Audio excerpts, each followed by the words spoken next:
Ուրեմն վերջին 7.5 տարվա ընթացքում ձեր իշխանությունը, ձեր քաղաքական թիմի ղեկավարի անունից, ձեր անունից խոստումներ են տվել, ցանկացել են լավ բաներ, գեղեցիկ խոսքեր են ասել ժողովրդին, արդյունքում ստացվել է ինչպես միշտ կորուստներ, տապալումներ, ավերներ։ 2019 թվականին խոստացած Արցախը Հայաստան է, 2022 թվականի հոկտեմբերի 6-ին ստացվեց Արցախը Ադրբեջան է։ 2021 թվականին, նույնիսկ 20 թվականին կարծեմ, խոստացած Շուշի Ես հիմա գալիս եմ այս հարցին Երևան։ Խոստացած Երևան, խոստացած Հայաստան։ Վերադարձեք այս տեյության հարցին։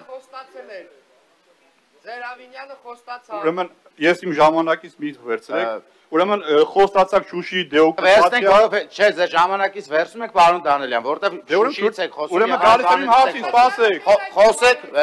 նա դուք լրեք եղբայր, որ ես խոսում եմ։ Նախ, ես ձեր հետ չեմ խոսում, նախ։ Ուրեմն մի խանգարեք։ Ասում եմ ձեր հետ չեմ խոսում, դուք լրեք։ Երբ որ ես ձեր հետ կխոսեմ, դուք կապված է հարցի հետ։ Ես գալիս եմ հարցի, որ ուշադիր լինեք եւ համբերատար լինեք, կլսեք, որ գալիս եմ հարցին։ Հիմա խոստացած Շուշին դեօկուպացիա անելու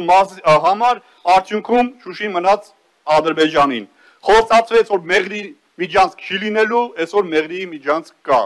Հիմա խոստացել եք 8 տարվա մեջ 7 անգամ խոստացել եք մետրոպոլիտենի կառուցում, արդյունքում մետրոպոլիտենը չի կառուցվել։ Հիմա խոստացել եք կարմիր գծերը թանկացնելուց հետո Երևանի կենտրոնը կբեռնաթափվի, Երևանի կենտրոնը չի բեռնաթափվել։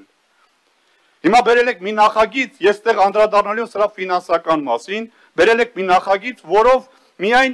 վերջի ուրեմն 7 հոգի, ես ավելի շասեմ, էլի, վարչատնտեսական մասում 7 հոգու աշխատավարձ 286,230,000 դրամ աշխատավարձեր են կազմում։ Ես բարձր աշխատավարձերին դեմ չեմ։ Բայց եկեք այս աշխատավարձերը համեմատեք Երևան համայնքի ենթակայության տակ գտնվող այլ հիմնարկ ձեռնարկություններում աշխատող մարդկանց աշխատավարձերին, օրինակ պոլիկլինիկաների աշխատողների, բժիշկների, բուժքույրերի կամ մանկապարտեզների աշխատողների, խոհանոցում կլինի աշխատողը, թե դայակ դաստիարակ կլինեն, իրանց աշխատավարձերին համեմատեք, տեսեք, երկու եւ ավել անգամ այս ցուցակով ավել են ստանալու մարդիկ, քան իմ վերանշած կառույցների աշխատողները։ Ինչքանով է դա արդարացի։ Դա արդարացի չի։ Եթե այստեղ մարդիկ ստանալու են 230-286,000 դրամ աշխատավարձ, պահակը, վարորդը, էլեկտրիկը, ուրեմն մանկապարտեզի եւ պոլիկլինիկայի աշխատողները ավելի արժանի են այս նմանատիպ աշխատավարձ եւ ավելի աշխատավարձ ստանալու։ Ուրեմն պետք է վերանայել մանկապարտեզներում աշխատողների, պոլիկլինիկաներում աշխատողների եւ համայնքային այլ կառույցներում աշխատողների մշակույթի կառույցներ կլինեն կամ ուրեմն արվեստի մշակույթի երաժշտական դպրոցներ կլինեն, այդ կառույցներում աշխատողների աշխատավարձերը պետք է վերանայվի, որովհետև հայտարարակ տարբերություն է այս աշխատավարձերի ինչ որ նախատեսել եք եւ այն կառույցներում, որը որ նշեցի, խոսքս վերաբերում էր սրանց, սա պետք է վերանայվի։